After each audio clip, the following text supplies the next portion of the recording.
Bonjour, je suis Laura. Ce qui m'a totalement fascinée dans tous ces chapitres, c'est que Dieu est amour. Dieu est amour et j'ai pu déjà en faire l'expérience dans différentes situations dans ma vie. Je lui en suis très reconnaissante. Dieu est amour et il a également prouvé par le fait qu'il a envoyé son Fils qui mourut pour nous sur la croix. Et bien sûr, cela est aussi un grand miracle pour moi.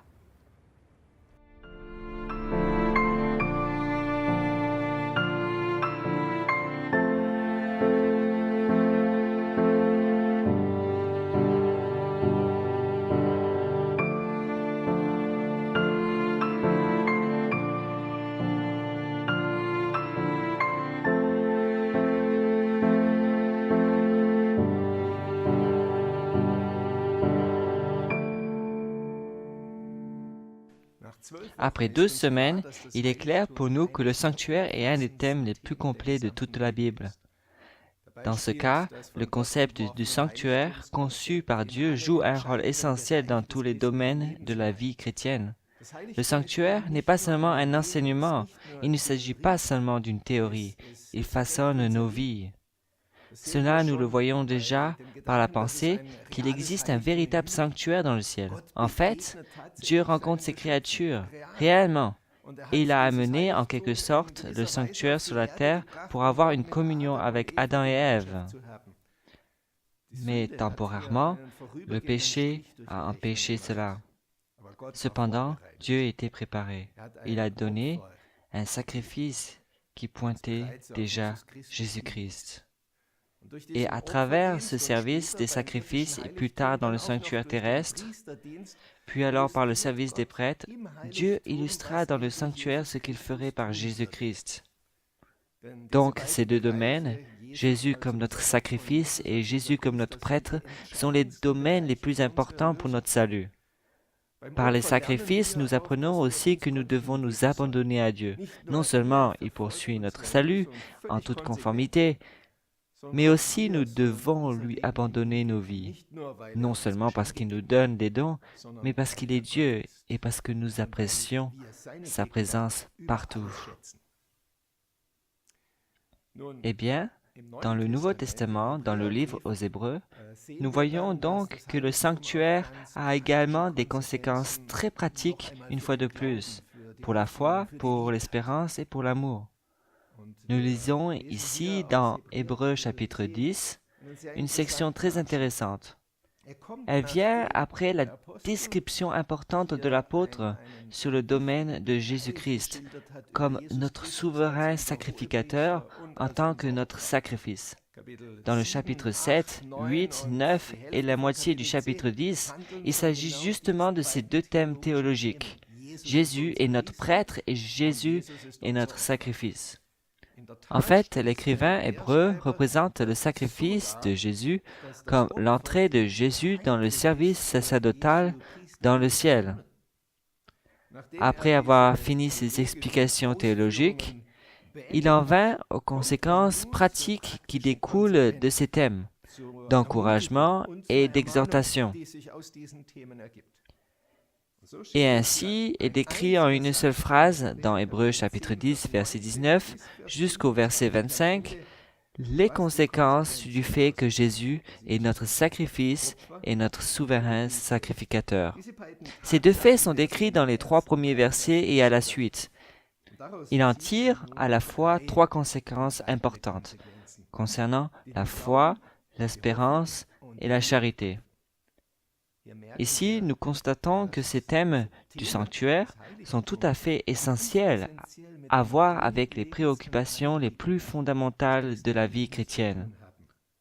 Nous connaissons déjà l'espoir, la foi et l'amour d'un autre passage dans 1 Corinthiens chapitre 13 de l'apôtre Paul. Il dit aussi ceci dans Hébreux chapitre 10, versets 21 à 22, « Et puisque nous avons un souverain sacrificateur établi sur la maison de Dieu, approchons-nous avec un cœur sincère dans la plénitude de la foi. » Voici donc très clairement précisé qu'il y a la certitude de la foi.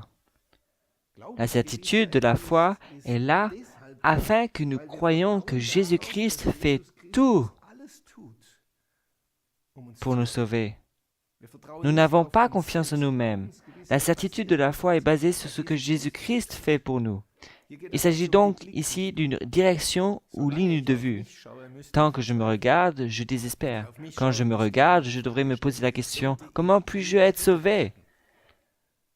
Mais la direction ou la ligne de vue d'Hébreux 12, verset 2, est que nous regardions à Jésus-Christ, l'auteur et le consommateur de notre foi. Et quand nous le voyons, nous devrions alors nous poser la question, comment pourrions-nous être perdus avec un Sauveur si formidable? Cela donne la certitude de la foi. Nous voyons le second aspect dans le verset 23.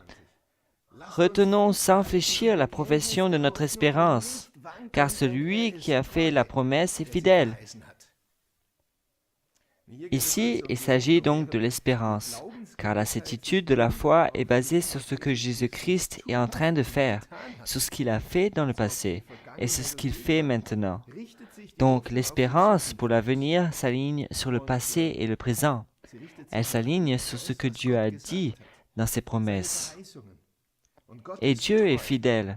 Peu importe la façon dont nous pouvons être infidèles, Dieu reste fidèle et cette fidélité est fiable. Par conséquent, nous devons tenir ferme à notre espérance. Le livre des Hébreux est plein de textes qui parlent de tenir ferme. Cela commence dès le début que nous devons tenir ferme. Nous devons tenir ferme en l'espérance. Nous devrions tenir ferme en la certitude de notre foi. Et nous ne devrions pas hésiter. Il s'agit ici que l'auteur de la lettre aux Hébreux tient à préciser aux personnes à qui il écrit « Mes amis, ne vous laissez pas aller !» Jésus est notre grand prêtre. Il œuvre là et il va aussi revenir. Cela donne l'espérance. Par conséquent, nous avons aussi la deuxième phase dans le service sacerdotal de Jésus, cette phase dans laquelle Dieu effacera réellement le péché et dans laquelle il va revenir. Nous avons cette espérance. Et le troisième aspect a également un aspect intéressant, car Jésus est notre sacrifice et parce que Jésus est notre souverain sacrificateur. Veillons les uns sur les autres pour nous inciter à la charité et aux bonnes œuvres. N'abandonnons pas notre assemblée. Le point, c'est qu'il a pour conséquent pratique que nous pratiquions la charité. Bien que la foi et l'espérance soient plus liées à l'individu, l'amour réciproque est un aspect qui couvre toute la communauté. Il s'agit de la façon dont nous nous traitons les uns les autres dans la communauté. J'aime ici la façon dont l'auteur a utilisé ce mot « inciter ». Habituellement, nous incitons d'autres à la colère ou à l'agacement. Mais dans ce passage, nous incitons quelqu'un à aimer. Nous devons donc apprendre comment se comporter face à l'autre, de sorte qu'aucun ne puisse pas s'empêcher d'exercer la charité et les bonnes œuvres. Nous devrions nous inciter à cette charité, d'autant plus que nous voyons le jour du Seigneur arriver, comme c'est dit à la fin dans le verset 25. Le retour de Jésus nous presse. C'est maintenant un message que nous, comme adventistes, comprenons aussi très bien. Nous croyons donc que Jésus-Christ reviendra bientôt. C'est pour cela que nous devrions plus en tenir compte pour notre prochain. Nous devrions prendre soin les uns des autres et nous devrions le faire dans la charité. La théologie façonne nos vies. C'est ce que fait l'auteur ici. La théologie du sanctuaire façonne tout à fait essentiellement notre vie chrétienne. Nous pensons que dans ces dimensions, Jésus nous a rachetés. Et maintenant, il s'agit aussi que nous vivions réellement ce que nous avons réellement appris. Donc, tenez donc ferme, car le meilleur vient encore. Dieu amènera le ciel sur terre, et il aimerait que vous et moi soyez présents. C'est le message du sanctuaire. Nous avons un Dieu qui veut passer l'éternité avec nous.